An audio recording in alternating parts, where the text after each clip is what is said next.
Two leaders, two superpowers, one global stage.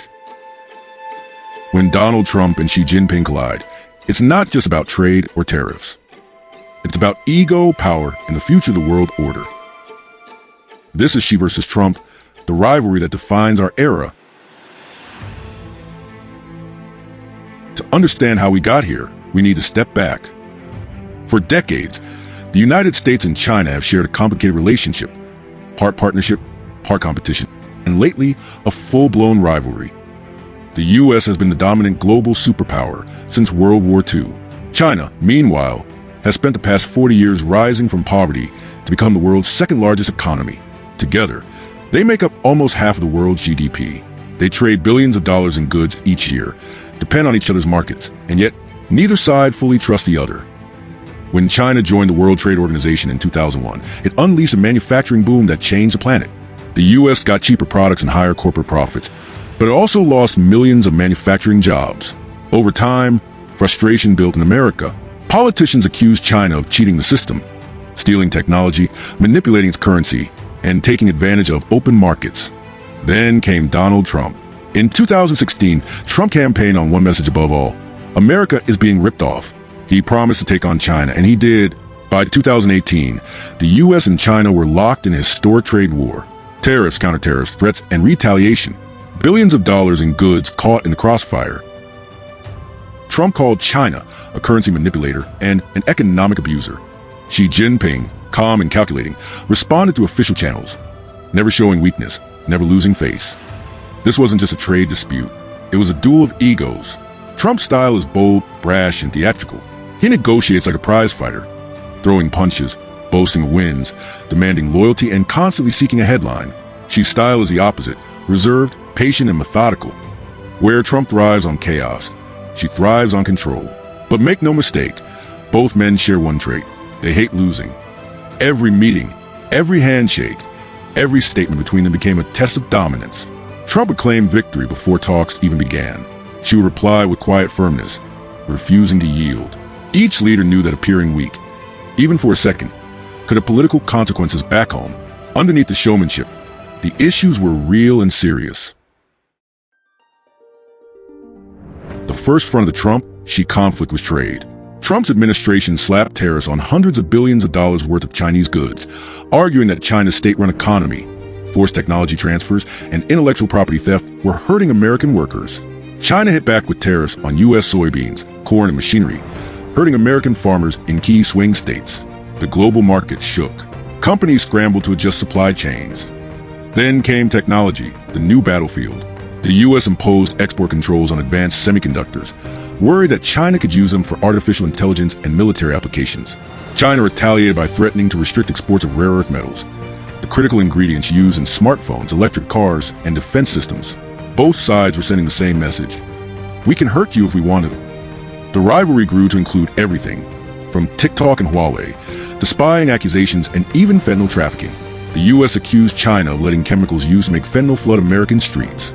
China accused the U.S. of hypocrisy and interference. Each side weaponized policy, trade, and law enforcement to gain leverage. At its core, this wasn't just about economics. It was about power. Under Xi Jinping, China no longer hides its ambition. Xi speaks openly about the great rejuvenation of the Chinese nation, a vision of restoring China to its historical centrality, powerful, respected, and independent from Western influence. He's consolidated power, rewritten term limits, and pushed an agenda of self-reliance, especially in technology and defense.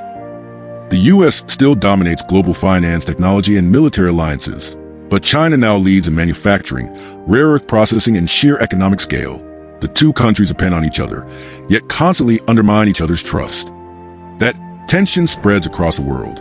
Europe, Asia, Africa, Latin America all must navigate between these two giants. Every country that trades with China or relies on American security finds itself caught in the middle. Multinational corporations are shifting supply chains from China to Vietnam, India, and Mexico, try to escape the crossfire. But even those alternatives still depend on Chinese components somewhere in the chain. Complete decoupling? Almost impossible. For ordinary people, this rivalry means higher prices, slower innovation, and more uncertainty. A smartphone costs more when chips are restricted. Cars get pricier when metals are limited. Farmers lose markets when tariffs rise. This geopolitical duel touches everyone, even if you never watch the news. And of course, there's the ego theater.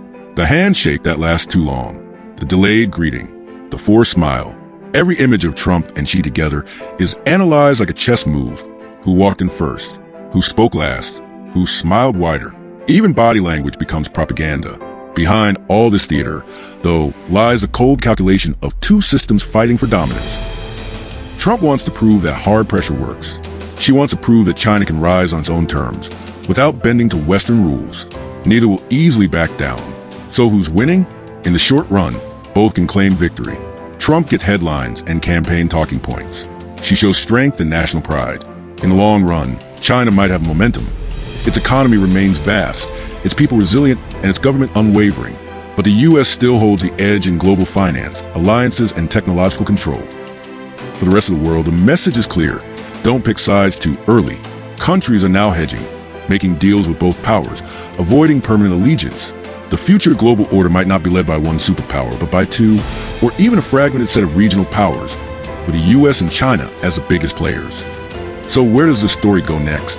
We could see managed rivalry, both sides competing fiercely, but avoiding outright conflict. Or, if pride and miscalculation collide, over Taiwan, technology, or military presence, we could see a much darker chapter. Because when ego meets power, rationality often takes a backseat. What's certain is this: the world is watching, the markets are trembling, and the balance of power is shifting faster than anyone imagined. Trump versus Xi isn't just a personal feud. It's a defining contest of our age. And every handshake, every tariff, every whisper of a deal shapes the world we'll all live in. So, as these two titans keep playing their high-stakes game, ask yourself, who's really in control? The leaders, the nations, or the forces of history itself? Because this isn't the end of the story. It's just the next chapter. Thank you for watching. If you found this deep dive informative, hit the like button, share it, and subscribe for more geopolitical breakdowns.